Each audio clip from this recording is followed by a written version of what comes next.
One goal, let alone two. But yeah, it's finished 3-1 and we take the points. And as Dan has rightfully pointed out just there, it is very, very tight indeed going into the final game of the season. Brighton at the Emirates Stadium with the fans in. It's set to be a real important affair for us in terms of European qualification next season. Who'd have thought that a few weeks ago? Right. Anyway, David Hillier alongside me to discuss what we've witnessed at Selhurst Park this evening. Your thoughts on that, please, David? Well, first of all, I want to apologise for the shout out at the goal. I couldn't help myself. Kind of came out of the blue a little bit, but yeah, delighted to get it. It was weird second half, wasn't it? We kind of didn't really seem too worried about pressing them after about 10, 15 minutes when they'd had a decent chunk of possession.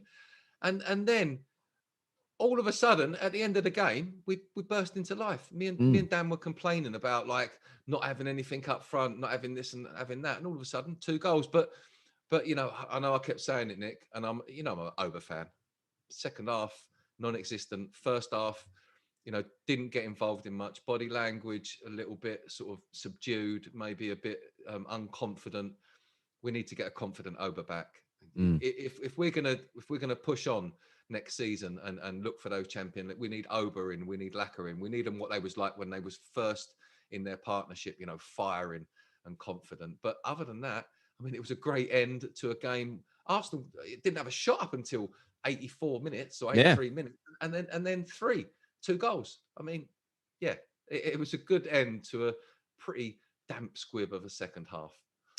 I just wanted to touch on Mikel Arteta's substitutions because, we've rightfully at times kind of questioned the substitutions when they haven't paid off. But tonight, I think it's fair to say they did. He brought on Gabby Martinelli. It wasn't working, as you've rightfully said. We hadn't had a shot since the 35th minute, I believe. Switched it up a little bit, and then we've run out 3-1 winners. Yeah, I mean, I'm not gonna overdo the Martinelli bit. I mean, he came on, he had a couple of touches, a couple of loose touches, but what he does bring is he brings pace, enthusiasm, and that commitment to a run, which we was clearly missing. I said to Dan 3 or 4 times in that game, there was opportunities when we whipped balls across that near post when you need someone just taking a gamble.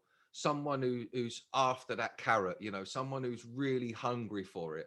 And Martinelli was the man, and he came on, got him around that back post, and who cares what part of his body it went off. VAR hate it because you're always worried that it did touch his little finger, or sort of roll up his arm uncontrollably, and he's going to get punished for it. But it's just commitment to the run. That's all it is. I said for the Pepe goal, Oba committed to that near post, right? He made a great run. He dragged the defender in there, opened the space up for Pepe. That's what you've got to do. You've got to have 2 runners for every ball in, and we didn't have that at most of the time.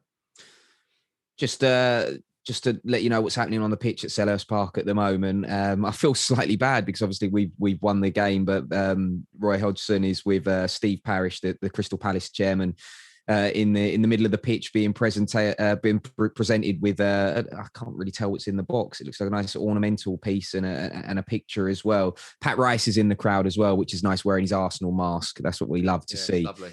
Yeah.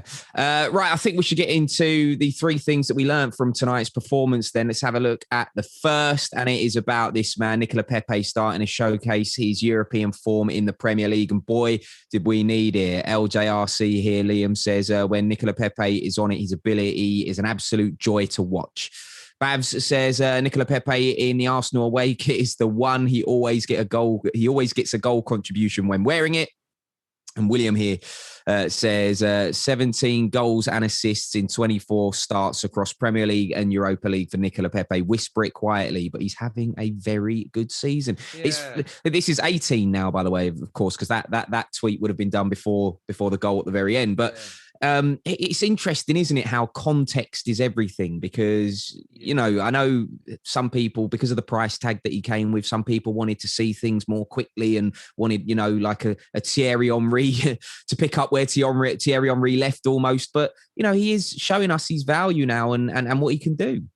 Yeah, it's quite a lovely little quote, that, isn't it? whisper it quietly because he's not. We know he's not set the world on fire since he's been at Arsenal. There's no doubt about that. But maybe you go unnoticed. You ghost in. You drift under the door. You're the mist that comes in that nobody sees. And he is slowly becoming that. He's becoming a little bit more influential. I think he needs to feel important in the side. And when he's given a consistent run of games, I think he does that. I also think that he realises it's an opportunity for him in this stage of the season to put a good show forward for where he starts next season, and that's good prep from someone. He knows that he could have been better, but listen, he ain't wrote it off yet. He's going to put the effort in right up until the last minute of the last day of the season, until he's allowed to, go off on a little break with his family, and he's going to give everything to Arsenal in the hope that he plays next season, and that's what Arteta would be looking for. But also, he brings the quality. He's got a little bit of enigma about him. He's a delightful finish. He don't mind getting amongst players, and we see with that last goal, he ran at 4 Palace players, and he managed to somehow get through it and just slot the ball home. So, I'm glad that slowly I can just about hear his name being whispered in the crowds. Yeah, that's what we love to see. Right, let's have a look at the second thing then that we've learned from tonight's performance. Then Arsenal's thorn in the side came back to haunt us, and you picked him out actually, Benteke, didn't you? Daryl here saying making Benteke look like a prime Drogba. Only Arsenal can do that. Thankfully, it didn't matter in the end. But blog on you Gunners here says, should Benteke even be on the pitch? Throwing elbows is fine when you're not Arsenal, it seems. Yeah, I did see quite a lot of people talking about that, and we touched on it at half time. It was it was a forearm just under Elneny's chin, and you've seen players go for it, haven't you? So, thankfully, it hasn't kind of affected the result because we've got the 3 points in the end, but, it could have done. Yeah, I think I mentioned when I think it was Smith Rowe got a bad challenge on him that he jumped up really quickly and he saved the opposition. I can't remember who it was from getting a booking. I think it might have been Schlupp or and he saved him because of the way he got up from getting a card. I think again Elneny didn't overreact. There was obviously something went on, but then he held back after the elbow. I think if he'd have reacted, gone down, he might have got something. I think he might have, because VAR would have looked at it in a more heavier light, if you like. But it was a nasty little elbow, and it was lucky that it went under his chin, because like I said to Dan, that catches you in the side of your mouth, like a full-on chin. And you got to remember, Benteke, was he 6'3", probably big guy, 13.5 stone. And don't forget, he's all muscle, he's strong. That's going to hurt. So yeah, in a way, he was lucky, but it all came good in the end, didn't it? Karma came round. Arsenal got the wins, and it was great.